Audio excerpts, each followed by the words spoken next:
My name is Vanessa Carter. I'm 34 years old, and there's a sound I still hear sometimes when the house gets too quiet at night. Branches snapping under my shoes. My son calling for me in the dark. And my mother laughing while he was still missing. People always imagine betrayal as something explosive. Screaming, violence, doors slamming. But sometimes betrayal looks like someone walking calmly into a cabin, taking off their sunglasses, and asking, "What's for lunch?" while your child is still lost in the woods. That weekend was supposed to fix things. Ethan thought maybe my family just needed time together again. He always tried to believe the best in people, even after they gave him every reason not to, especially my parents. "We'll keep it simple," he told me while we packed for the trip. 2 nights. Nathan loves the lake. Maybe your mom and dad are finally calming down. I remember staring at him while folding Nathan's hoodie. "You really believe that?" He gave me that crooked half smile I fell in love with 12 years ago. I believe people can surprise you. Funny thing is, they did. Just not in the way he hoped. The cabin sat deep in northern Michigan, surrounded by endless trees and narrow dirt trails that twisted through the forest like veins. My family had been going there since I was little. Back then, I used to think the woods felt magical. By the end of that weekend, they felt haunted. Nathan had been excited the whole drive up. He was 10, obsessed with maps and survival shows, constantly pretending he could live alone in the wilderness with a backpack and a flashlight. "Mom," he asked from the back seat, "do you think bears actually come near the cabin?"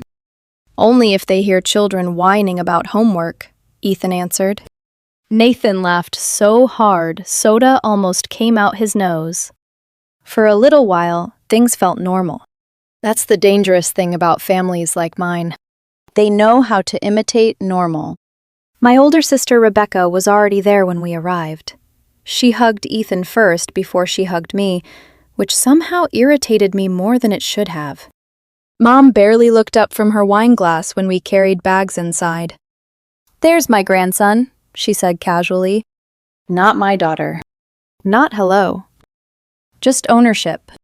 Dad sat planted in front of the television as usual, sports blaring loud enough to shake the walls. Same old family. Same old performance. The first day passed without disaster. Nathan fished with Ethan near the dock. Rebecca spent most of the afternoon posting filtered photos online, pretending we were one big happy family. Mom complained about politics, prices, and kids these days. Normal. But there was something underneath it all. Something sharp. I noticed the way Mom watched Nathan whenever he got too loud or too energetic, like his happiness irritated her. That should have warned me.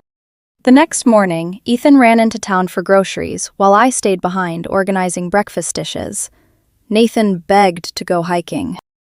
"I want to see the trail markers," he said excitedly. "Grandma said there's an old ranger station." Mom surprised me by volunteering. "I'll take him." I looked up immediately. "You?" She rolled her eyes. "Yes, Vanessa. Believe it or not, I raised children before." Rebecca snorted into her coffee. "Barely." Mom laughed. Everyone laughed. Except me. Something in my chest tightened. But Ethan was gone, and Nathan already had his shoes on, bouncing near the door with excitement. "Please, Mom." I made the mistake every exhausted daughter makes. I doubted myself. "Stay on the main trail," I told them, "and keep your phone on." Mom waved dismissively. "We'll survive."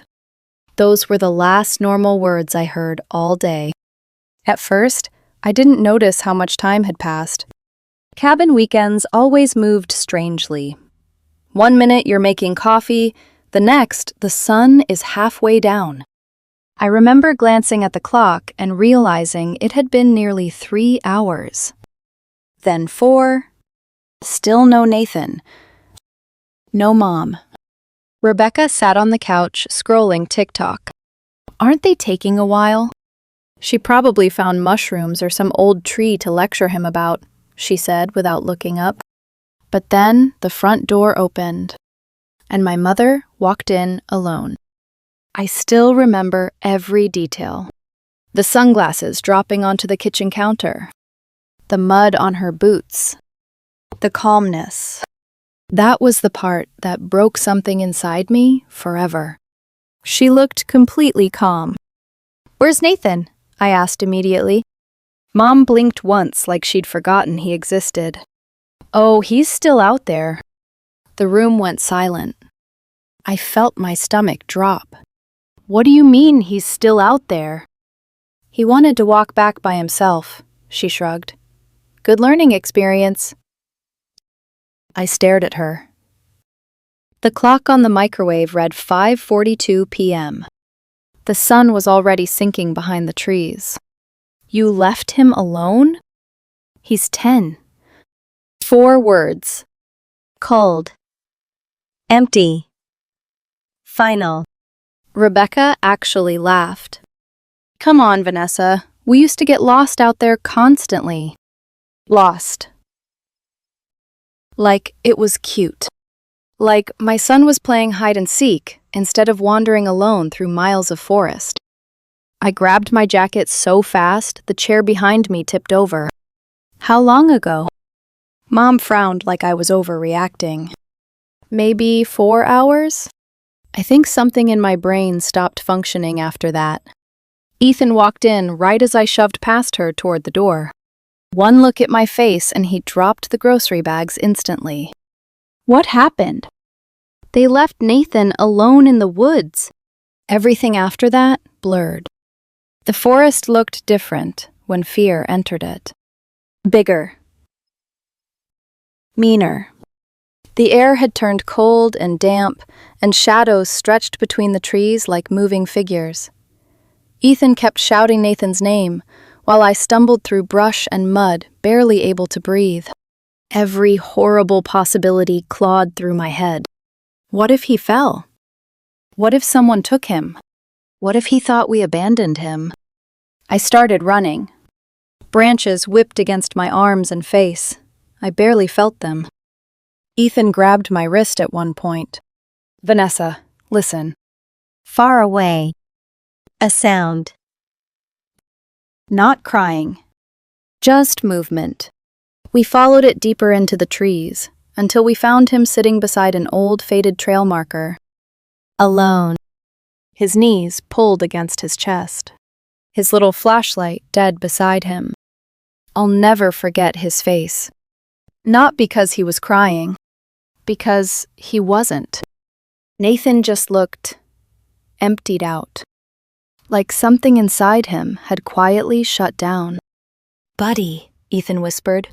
Nathan stood slowly and walked straight into Ethan's arms without saying a word. That silence destroyed me more than screaming ever could have. Ethan carried him all the way back to the cabin. By then, it was nearly dark.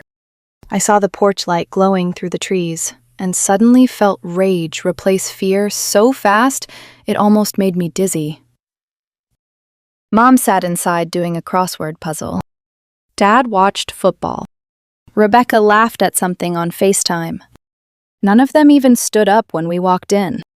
Not one person asked if Nathan was okay. Ethan finally snapped first. "What the hell is wrong with you people?" Mom looked genuinely confused. "Oh, please, he's fine." "Fine." Nathan buried his face deeper into Ethan's shoulder. That night, he refused to sleep alone. He laid between Ethan and me, trembling every time the cabin creaked. Around 2 in the morning, I realized Ethan wasn't asleep either. He stared at the ceiling for a long time before quietly saying, "They enjoyed it." I turned toward him. "What?" "The control." His jaw tightened. "Your mother enjoyed watching us panic." I wanted to defend her. That's what daughters like me are trained to do. But I couldn't. because deep down, I knew he was right. The next morning, Nathan barely touched breakfast. His eyes looked hollow. Ethan knelt beside him before school drop-off and said softly, "We're picking you up early today, okay? Ice cream, whatever you want." Nathan nodded without smiling. The moment we left the school parking lot, Ethan's entire expression changed. Cold. Focused. Dangerously calm. "We're going to your parents' house," he said. I didn't argue. The drive there felt suffocatingly silent. When we walked inside, Mom sat at the kitchen table drinking coffee, like yesterday never happened. Ethan didn't say a word. He simply walked over, took the mug from her hands, and dumped the coffee directly into her lap. She gasped. Dad stormed in from the garage. Rebecca started yelling from somewhere upstairs. But Ethan's voice cut through all of it. "You left our son alone in the woods." The entire house froze. "And now," he said quietly, "everything changes." Mom looked down at the coffee spreading across her blouse, as if the stain offended her more than anything she had done. "You assaulted me," she said. Ethan laughed once, sharp and humorless. "No, that was coffee. What you did to Nathan was abandonment." Dad stepped forward, still holding a wrench from whatever imaginary repair project he had been pretending to finish for the last decade. "You don't come into my house and talk to your mother like that." "My mother?" I said. My voice sounded strange to me. Lower, steadier. "You mean the woman who walked back from the woods without my child?" Mom's face hardened. "Oh, don't start with the drama, Vanessa." Drama. That word did something to me. For years, every time I reacted to cruelty, they called it drama. Every time I said no, I was dramatic. Every time I asked for basic respect, I was sensitive. But this time, my son had been the one trembling in the dark. And I was done translating abuse into family conflict. Ethan turned to Dad. "You and Denise are not going to Miami." Dad blinked. "What?" "I canceled the flights. I also canceled the bills we've been covering.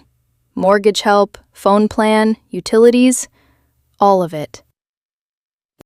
Mom slowly stood. "You can't do that." "I already did," Ethan said. Dad's mouth twisted. "This is what happens when you give kids too much. They think money makes them powerful." "No," I said. "This is what happens when parents confuse dependence with love." Nobody spoke for a second. Even Rebecca, who had come halfway down the stairs, went quiet. Then Mom turned to me with that old, wounded expression she used to sharpen like a knife. "After everything we've done for you?" I almost laughed. "What exactly have you done for me?" That shut her up. Because we both knew the answer. The apartment they were living in wasn't theirs. It was mine and Ethan's. We bought it 2 years after Nathan was born, back when we were still naive enough to believe hard work eventually gave you peace. It was supposed to be an investment property, a small but clean place near town, something we could rent out later. Then Mom called, crying. Their house needed repairs, she said. Kitchen torn apart, bathroom unusable, contractors everywhere. "Just a few months," Dad promised. That was 14 months ago. They never paid rent. Never paid utilities. Never even replaced a light bulb without calling me first. And their actual house? Untouched. I had seen it once. No contractors, no permits taped to windows, no renovation. Just lies stacked on top of dust. That afternoon, Ethan and I drove straight to the apartment.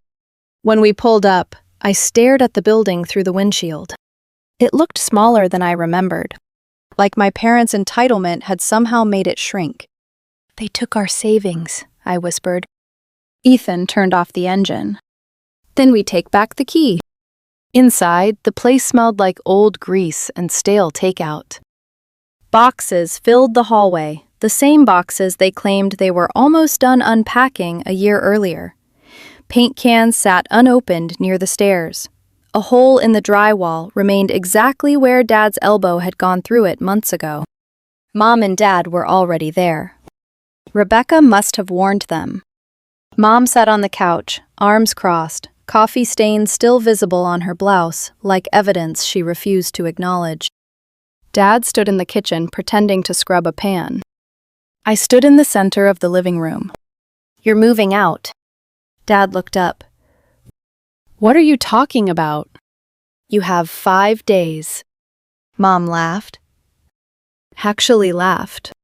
"You're kicking your own parents out over one little parenting disagreement?" Ethan stepped forward so fast, her smile vanished. "Don't call it that." Mom rolled her eyes. "It was a walk." "It was 4 hours," I said. "In the woods. Alone. At dusk." Dad started in with the usual speech. "When we were kids." "No," I cut in. "No more speeches. No more old days nonsense. No more pretending neglect is character building." He stared at me like he didn't recognize me. Maybe he didn't. Maybe I had finally become someone he couldn't manage. "You've lived here rent-free for over a year," I continued. "We paid utilities, we paid your phone plan. Ethan helped with your credit card mess behind my back because he felt sorry for you." Ethan glanced down. I wasn't angry at him. Not anymore. We had all been trained by them in different ways. "And after all that," I said, "you treated my son like something disposable." Mom's face changed. Not guilt. Anger. "This is how you repay us?" Rebecca's phone rang on the coffee table. Mom's screen lit up with her name. Ethan picked it up before anyone else could. Rebecca appeared on FaceTime, already mid-sentence. "Vanessa has completely lost." Ethan turned the screen toward himself. "Don't." Rebecca froze. "You laughed too," he said. "You don't get to comment." Then he ended the call. That was the moment the room shifted. For the first time, my parents realized they didn't have an audience. No one to perform for. No one to rescue them. Mom tried crying next. "Where are we supposed to go?" Dad followed with anger. "You can't throw family out." I looked at them both. "You should have thought about that before leaving Nathan alone in the forest." They threatened family backlash. That almost made Ethan smile. I already called everyone. Dad's confidence flickered. "My cousin Rob said we should have done this last year," Ethan said. "Aunt Teresa called what you did unforgivable. Even Lucas said, 'Good, finally.'" Mom looked stunned. People like her never expect truth to travel faster than manipulation. 5 days became 4. They moved out without apology. No goodbye. No note for Nathan. They left behind broken lamps, mismatched forks, expired food, and the smell of resentment trapped in the curtains. When the apartment was finally empty, I stood in the doorway and felt nothing. Not relief. Not victory. Just a cold, hollow ache. Ethan walked through the living room slowly. "They took up so much space," he said. I nodded. "And didn't even pay for the air." But it still wasn't enough. Because they hadn't learned anything. They hadn't called Nathan. Hadn't asked if he slept. Hadn't asked if he was scared. To them, the punishment was losing the apartment. To me, the crime was that they still didn't understand why. That was when I remembered the old credit account. Years earlier, Mom had co-signed something for me in college. When I tried to close it after paying everything off, she insisted we leave it open. "For emergencies," she said. Well, This felt like one.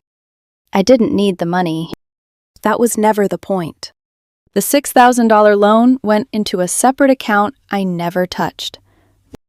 What I wanted was the statement. The notice. The monthly reminder arriving in her mailbox with her name on it. Proof that consequences could follow people home. She called 2 weeks later. "What the hell is this?" I held the phone away from my ear. "You got the statement. You took out a loan under my name. Under an account you insisted stay open. That's identity theft." "No," I said calmly. "That's paperwork you forgot could cut both ways."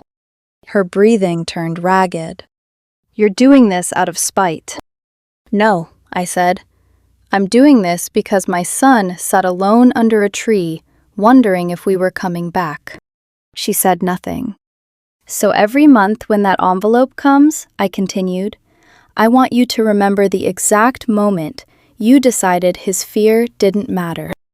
She hung up. Dad called the next day.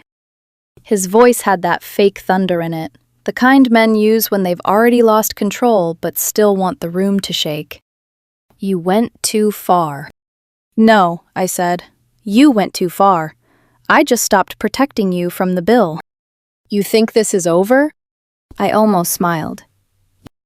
"Dad, if you want to start digging, I still have copies of those tax filings where my social security number showed up where it shouldn't have." Silence.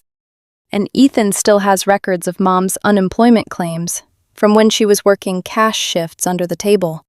More silence. Then he said softly, "You wouldn't." "That depends entirely on whether you come near my son again." He hung up too. That was the last call for a while. The silence that followed didn't feel peaceful. It felt like a storm holding its breath. That weekend, I sat with Nathan while he built a Lego spaceship on the living room floor. His hands were steadier than they had been, but he still checked the windows when the wind moved the trees outside. "Nate," I said gently, "Grandma and Grandpa won't be coming around anymore." He didn't look up right away. Then he placed one blue brick carefully on top of another and said one word. "Good." No tears. No questions. Just good. And when he said it, his shoulders relaxed, like a weight had slid off him. That was the first moment I understood this wasn't revenge. It was rescue. After the loan, everything went quiet. Not peaceful quiet. The kind of silence that feels alive. No calls. No surprise visits. No guilt-soaked voicemails from Mom pretending she didn't understand why her grandson wanted nothing to do with her. For a while, I almost believed they were gone for good. Then I started thinking about their house again. Their real house. The one they claimed was under endless renovation while they drained money from us month after month. Every excuse replayed in my head. Bad contractors. Flood damage. Permit delays. Electrical issues. Always something. And suddenly I needed to know how much of it had been real. So one morning, after dropping Nathan at school, I drove there alone. The neighborhood looked exactly the same as it always had. Quiet sidewalks, trimmed hedges, retirees watering flowers before noon. But my parents' house looked abandoned. Not messy. Abandoned. The lawn had grown wild enough to swallow the walkway. Newspapers sat soaked near the porch. One shutter hung crooked beside the front window, tapping against the siding every time the wind blew. I stayed in the car for a minute, staring at it. It looked less like a home and more like something slowly rotting from the inside out. Kind of fitting. I walked around back. A tarp covered part of the roof, snapping loudly in the wind. Trash bags sat split open beside the garage. Mold stains crawled along the siding near the basement windows. There were no workers. No tools. No renovations. Nothing. just decay. I actually laughed once under my breath. 14 months. They'd lied for 14 straight months. And they fully expected us to let them move back into the apartment eventually, once things became desperate enough. I stood there looking at the collapsing roofline and realized something uncomfortable. If I kept protecting them, Nathan would grow up learning that cruelty never carried consequences. I couldn't let that happen. So I made a call. Code enforcement. I described everything exactly as it was. The mold. The structural damage. The overgrown yard. The possible health hazards. I didn't exaggerate. I didn't need to. Reality was already ugly enough. The citations started arriving within a week. One notice, then another. Then fines. Then more fines. The house became a problem too expensive to ignore. And finally, Mom showed up. Not at my house. At my office. The receptionist called my extension, sounding nervous. Vanessa, there's a woman here insisting she's your mother. I closed my eyes briefly. Of course. I walked into the lobby and almost didn't recognize her. Mom always cared about appearances. Hair perfect, makeup flawless, nails done even when bills weren't paid. Now she looked exhausted. Not tired. Worn down. Like reality had finally started chewing through the performance. Her eyes darted around the lobby when she saw me. You reported us. Not hello. Not how are you. Straight to accusation. I folded my arms. The house is unsafe. You had inspectors crawling all over the property. The property deserves inspectors. Her jaw tightened. We could lose the house. I stared at her for several seconds. And in that moment, I realized something horrifying. She genuinely believed herself to be the victim. Not Nathan. Not us. Her. We need help, she said softly. There it was. That voice. The one she used when I was little. The voice designed to make me feel guilty for hurting her, even after she hurt me first. I used to fall for it every time. Not anymore. You left my son alone in the woods. Her expression hardened immediately. It wasn't that serious. The words hit me harder than yelling would have, because she meant them. Even now. After everything. After losing the apartment. After the loan. After Nathan refusing to see her. She still didn't think it mattered. And suddenly, the last thread connecting us snapped. I looked at her and saw a stranger wearing my mother's face. I'm done helping you, I said quietly. Her eyes widened slightly. I'm your mother. No, I replied. You're someone who had a child. That's not the same thing. She flinched. Good. I reached into my bag and handed her a thick envelope. She looked confused, taking it. What's this? Insurance. Inside were copies of everything. The loan documents connected to her account. The code enforcement reports. Copies of suspicious tax filings using my social security number. Records Ethan had uncovered months earlier. And 2 additional pages Jenna had quietly prepared after helping my parents move out. Forged insurance receipts. Fake repair claims. Dates. Amounts. Evidence. Mom's hands visibly trembled while flipping through the papers. You kept this? Yes. You would destroy us? I looked directly into her eyes. If you or Dad come near Nathan again, I'll send copies to the IRS, your bank, and the state insurance board before sunset. For the first time in my life, I saw fear in her. Real fear. Not manipulation. Not performance. Fear. She swallowed hard. You've become cruel. I almost laughed. No. I'd become impossible to control. There's a difference. She left without another word. That night, Ethan and I sat outside the now empty apartment building while Nathan slept at home with a babysitter. The air smelled like rain and cut grass. For months, every conversation between us had revolved around survival.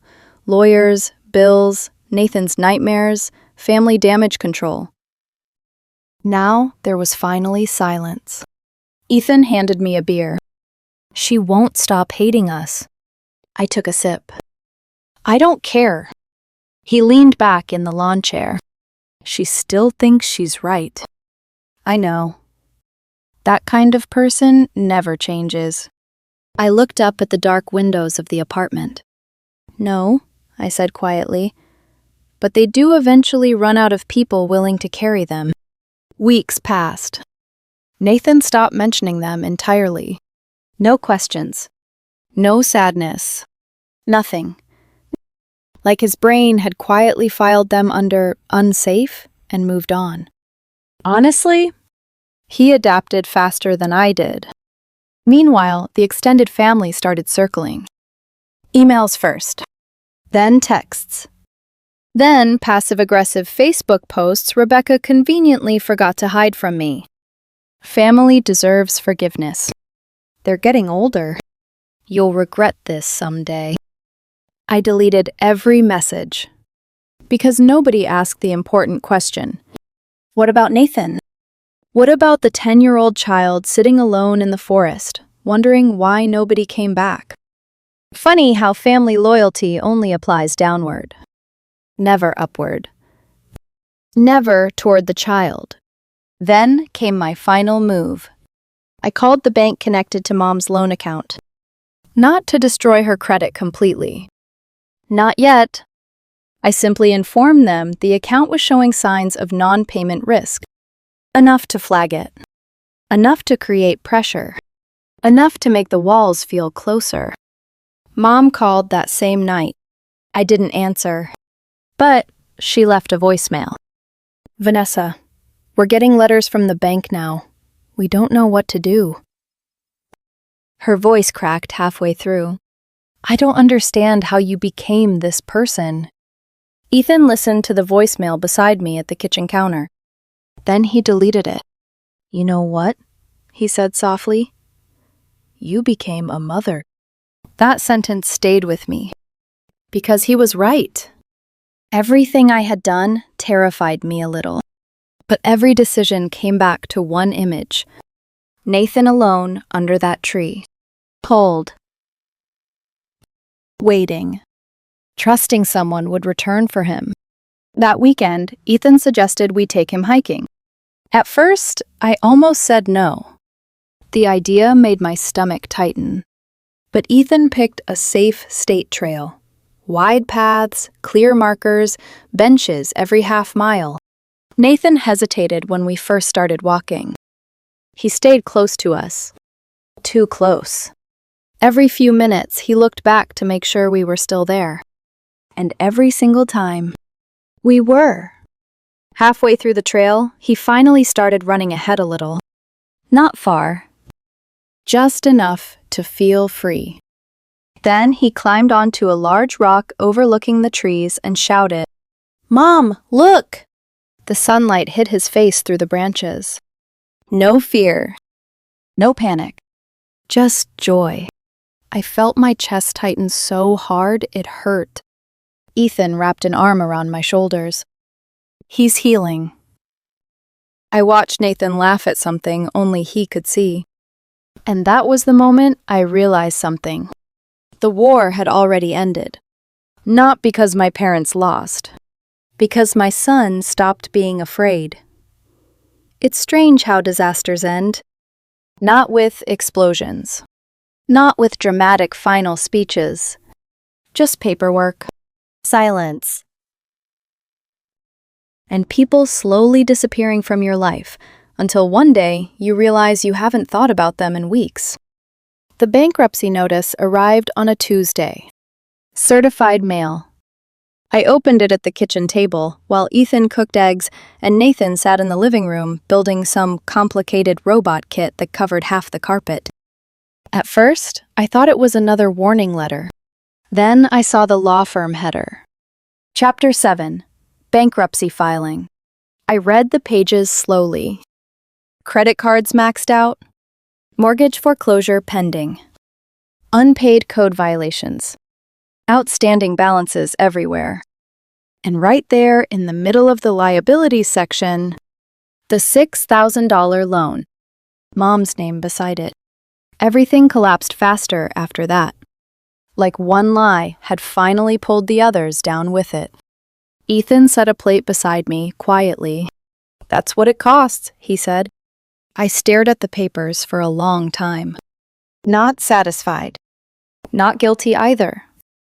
Just tired. Because winning against your own family doesn't feel like victory. It feels like surviving a house fire after realizing your childhood home was already burning long before you noticed the smoke. We never told Nathan about the bankruptcy. He didn't ask. Honestly, he barely mentioned my parents anymore at all.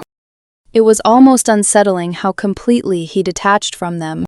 Like children instinctively know when love is unsafe.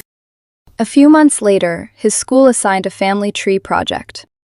Nathan spread construction paper and markers across the dining room table, while Ethan helped him cut out leaves for the branches. I glanced over while folding laundry and immediately noticed 2 empty spaces. No names under maternal grandparents. Just blank lines. Ethan noticed too. "You forget someone, buddy?" Nathan shook his head calmly. "They're not part of my tree." The room went quiet. Then he added softly, "I don't want to lie." I had to turn away for a second because my throat closed up so fast I couldn't breathe. Not because he was cruel. Because he sounded peaceful. Children usually cling to people who hurt them. Nathan let go. That summer, life started changing in ways I never expected. We sold the apartment. The moment the papers finalized, I felt lighter than I had in years. Like the building itself had been holding memories inside the walls. We moved just outside town to a quiet neighborhood filled with old maple trees and wide yards. Nathan got a tire swing. The neighbors waved when they saw us. Actual waving. Not spying. Not gossiping. Just kindness. It felt unreal at first. Like we had accidentally stepped into someone else's life. Nathan adapted immediately. Within a week, he had neighborhood friends and grass stains on every pair of jeans he owned. Ethan and I, that part was more complicated. Trauma changes relationships.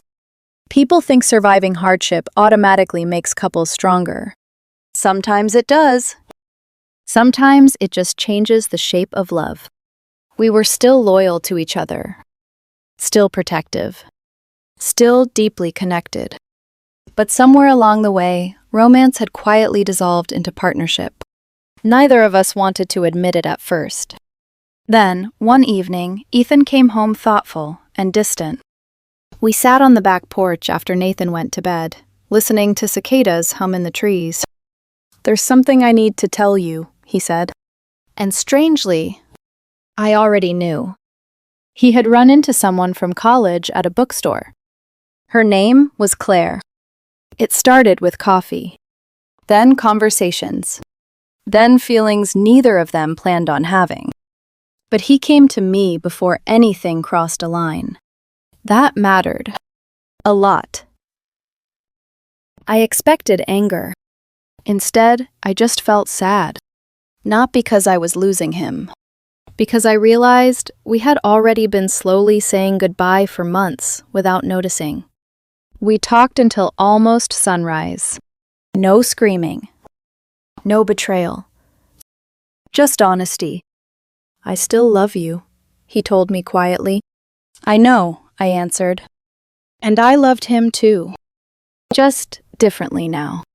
Like surviving soldiers who can never fully explain what they endured together. We separated peacefully 6 months later. No court battle. No war. Ethan rented a place only a few blocks away so Nathan could move easily between homes. And somehow, it worked. Nathan remained happy. Secure. Safe. Claire turned out to be gentle and patient, never trying to replace anyone. She treated Nathan with a kind of steady warmth that made me unexpectedly grateful instead of jealous. One night after dropping Nathan off at Ethan's house, I sat in my car, watching the porch light glow through their front window. Nathan laughed loudly inside at something Claire said. And instead of heartbreak, I felt relief.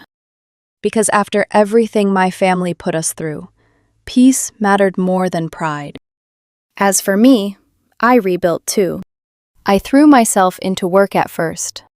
Then started a small home design business on weekends that slowly became successful enough to stand on its own. For the first time in my adult life, I built something that belonged only to me. No family strings attached. No guilt attached to success. Just mine.